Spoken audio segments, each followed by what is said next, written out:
Olá, meu nome é Rafaela Morelato, sou acadêmica do curso de Engenharia Ambiental e Sanitária na Universidade Federal da Fronteira Sul e vou estar apresentando um trabalho sobre a ARPA 2, onde se analisa a atividade referente ao estudo de ressonância em edifícios e pontes. O responsável pelo componente curricular é o professor Dr. Jorge Luiz Palacios Félix. Bom, da introdução do meu trabalho, tem-se que o estudo da dinâmica de estruturas, quer sejam essas consideradas rígidas ou flexíveis, sob a ação de forças externas ou não, tais como ondas regulares marítimas, ventos, vibrações mecânicas externas de qualquer ordem, é de vital importância para a prevenção de possíveis problemas estruturais, como as trincas, deslocamentos, rupturas parciais ou totais dessas estruturas. Para tanto, faz então necessário conhecer os modos e as frequências naturais de vibrações da estrutura. Normalmente, esses estudos são realizados através de modelos matemáticos computacionais que permitem a análise de vários exemplos, conjuntamente com a visualização de alguns efeitos estruturais ocasionados por esses fenômenos. Nesse contexto, com o aumento do surgimento de construções industrializadas, visando suprir a demanda oriunda do crescimento econômico, muitos projetos são concebidos sem preocupação no que concerne à verificação de critérios de normas sobre instabilidades associadas a efeitos dinâmicos ou de impactos, que podem surgir em elementos mais esbeltos ou menos espessos, sujeitos ou não ao tráfego intenso de veículos, pessoas ou até mesmo ao uso de determinados equipamentos industriais. Vale ressaltar que tudo está coligado com a capacitação do profissional no momento de realizar o projeto, por isso é necessário que o engenheiro faça os devidos estudos para a elaboração da estrutura e assim projetar algo de seguro. Bom, o presente trabalho baseou-se aos dados fornecidos no artigo intitulado como Análise e Simulação de Sistemas Dinâmicos Lineares de Primeira e Segunda Ordem, e assim foi possível obter as constantes massa, coeficiente de amortecimento linear, constante de mola, força e o coeficiente de rigidez. Neste estudo foram analisadas oscilações com e sem amortecimento, e assim foi possível observar a diferença e importância de se obter ou não tal parâmetro. Então, o objetivo desse projeto é evidenciar a importância de se usar dados e informações corretas para a construção de pontes e edifícios. Bom, para início do desenvolvimento, tem-se a tabela 1, que são os parâmetros e seus respectivos valores, onde tem-se as variáveis, o significado, valor e unidade de medida, em que m é a massa do corpo e tem como valor 1 kg, c é o coeficiente de amortecimento linear e tem como valor 1 newton vezes segundo dividido por metro, k é a constante de mola e tem como valor 25 newtons dividido por metro, F0 é a força e tem como valor 2 newtons, e ômega é o coeficiente de rigidez e tem como valor 1 metro quadrado. O oscilador massa-mola é um sistema físico composto por uma mola ideal de constante elástica K, presa a um corpo de massa m, e quando esticada ou comprimida, a mola adquire energia potencial elástica, e quando solta, essa energia potencial passa a ser periodicamente convertida em energia cinética. Alguns conceitos sobre o sistema massa-mola têm-se a elongação, que é a medida da variação do comprimento da mola com base no seu comprimento inicial. Nesse sentido, a elongação tanto pode ser positiva quando a mola está esticada, quanto negativa quando a mola se encontra comprimida. A amplitude é a maior elongação possível para o oscilador massa-mola. A amplitude, assim como a elongação, também admite valores negativos. A frequência, que é o número de oscilação que o sistema massa-mola completa a cada segundo, e trata-se de uma grandeza de dimensões de segundo, medida em Hz. E a fase inicial, que é a medida da fase em que o movimento do oscilador harmônico se encontra no instante de tempo inicial. O período é o tempo necessário para que um sistema massa-mola complete uma oscilação. Esse tempo é proporcional à constante elástica da mola, que é medida em newtons por metro, de acordo com o Sistema Internacional de Medidas. A velocidade angular mede quão rapidamente a fase do movimento oscilatório varia. Também é conhecida como frequência angular ou pulsação. Sua unidade é o radiano por segundo. Mas então, como ocorre a ressonância? Quando a frequência externa se assemelha com a frequência natural do sistema, é causada uma amplificação das oscilações, fenômeno físico chamado de ressonância. No caso de sistemas estruturais, resulta em deflexões excessivas, podendo levar a estrutura ao colapso. A literatura cita exemplos de falhas em estruturas causadas por vibrações excessivas em virtude da ressonância. E uma dessas citações é da ponte de Tacoma-Narrows, nos Estados Unidos, inaugurada em julho de 1940, e colapsou em 7 de novembro do mesmo ano, quando entrou em ressonância induzida pelo vento. A força do vento teria aumentado a oscilação natural da estrutura até que um valor máximo suportável pelo material foi atingido. Após esse limite, a estrutura entrou em colapso, como está representado na figura 1. Neste cenário, em estruturas sujeitas à ação do vento, variação de temperatura e as ações sísmicas, é fundamental o monitoramento por análise dinâmica, em termos de deslocamentos, velocidades e aceleração. Aqui é uma imagem ampliada da ponte de Tacoma-Narrows, que colapsou em 7 de novembro de 1940.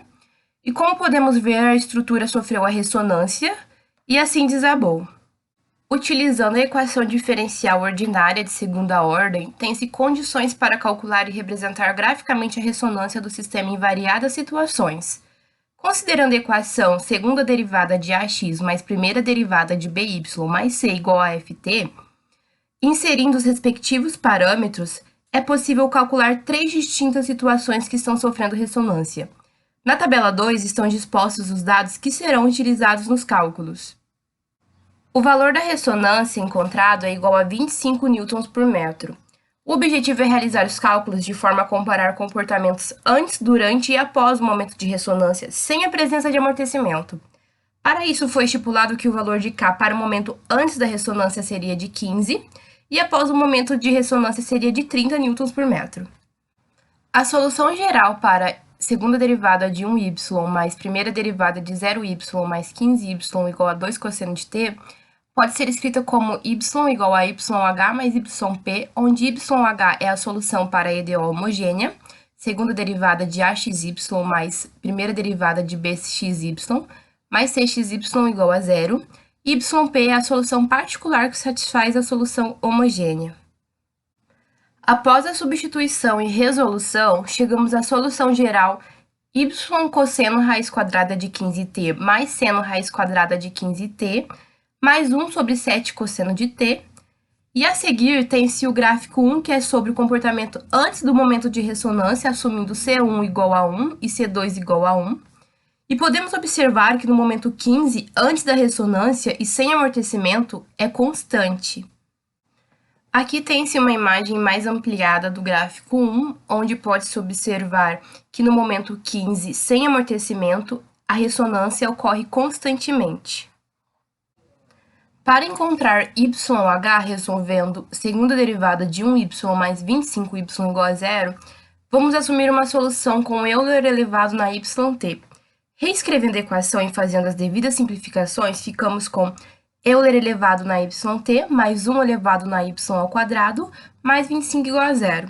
E resolvendo essa nova equação, encontramos y igual a 5i e y igual a menos 5i. E dessa forma, nossa solução geral assume a forma y cosseno de 5t mais seno de 5t. Então, encontrando o yp que satisfaça segunda derivada de 1y mais 25y igual a 2 cosseno de t, obtemos y igual a 1 sobre 12 cosseno de t, e por fim chegamos à solução geral, y cosseno de 5t mais seno de 5t mais 1 sobre 12 cosseno de t. No gráfico 2, tem-se o comportamento durante o momento de ressonância, assumindo C1 igual a 1 e C2 igual a 1, e observa-se que no momento de ressonância igual a 25 sem o amortecimento, o gráfico também se mantém constante. Aqui temos uma imagem ampliada do gráfico 2, com o momento 25 de ressonância, onde podemos observar que o gráfico é constante e sem amortecimento.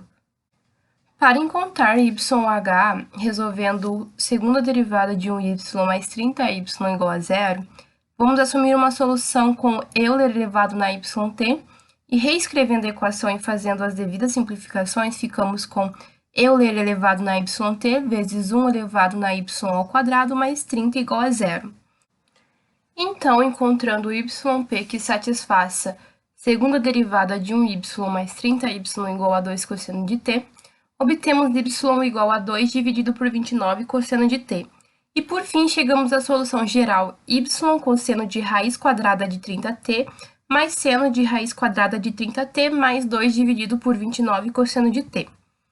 No gráfico 3, tem-se o comportamento após o momento de ressonância assumindo C1 igual a 1 e C2 igual a 1.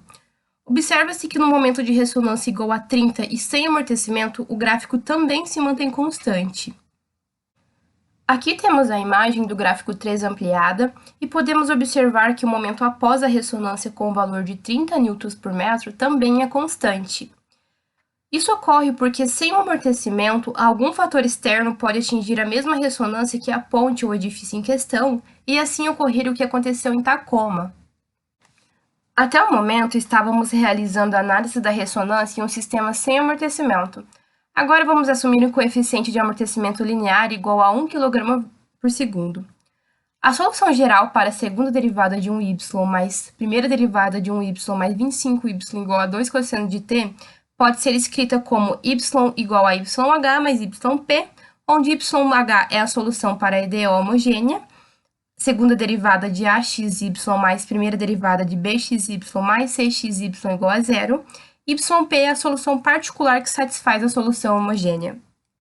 Encontrando yp que satisfaça a segunda derivada de 1y mais primeira derivada de 1y mais 25y igual a 2 cosseno de t, obtemos y igual a 2 dividido por 577 seno de t, mais 48 dividido por 577 cosseno de t, e por fim chegamos à solução geral, que é igual a y, que é igual a Euler elevado na t dividido por 2 vezes cosseno de 3 raiz de 11 dividido por 2t, mais seno de 3 raiz de 11 dividido por 2t, mais 2 dividido por 577 seno de t, mais 48 dividido por 577 cosseno de t. No gráfico 4, tem-se o comportamento durante o momento de ressonância com o valor de 25 Nm/m com amortecimento, assumindo C1 igual a 1 e C2 igual a 1. Pode-se observar que a ressonância tem um início, mas com o amortecimento ocorre uma estabilização da ressonância. Bom, aqui podemos ver uma ampliação do gráfico 4 com amortecimento. E assim notamos que o momento de ressonância tem início, mas logo se estabiliza. Isso acontece porque, com o amortecimento, mesmo que os fatores externos atinjam o mesmo valor da ressonância natural, ela não irá se prolongar, pois o amortecimento irá fazer com que a ressonância levemente diminua e assim irá evitar acidentes. Por isso a importância de se usar o amortecimento no projeto. Então, a partir dos dados obtidos no trabalho, podemos concluir que existe uma grande importância em não só obter uma pesquisa no local e região onde será implementada a ponte ou edifício de interesse, mas também criar uma análise a fundo dos cálculos e parâmetros utilizados e assim enfatizar a importância da utilização do amortecimento na estrutura, e logo não ocorrerá ressonância a ponto de destruir a edificação. Vale salientar que nesses casos de construções civis é necessário levar todas as possibilidades em consideração, e mais importante ainda, estudá-las para a elaboração de um projeto de engenharia seguro. Uma medida atual e que vem sendo muito utilizada para este planejamento é o sistema CAE, Computer Aided Engineering, onde basicamente se faz simulações computadorizadas e de baixo custo, podendo assim prever erros e acertos nos projetos que então serão desenvolvidos. Essas são as referências utilizadas no meu trabalho. Agradeço a sua atenção e tenha um excelente dia.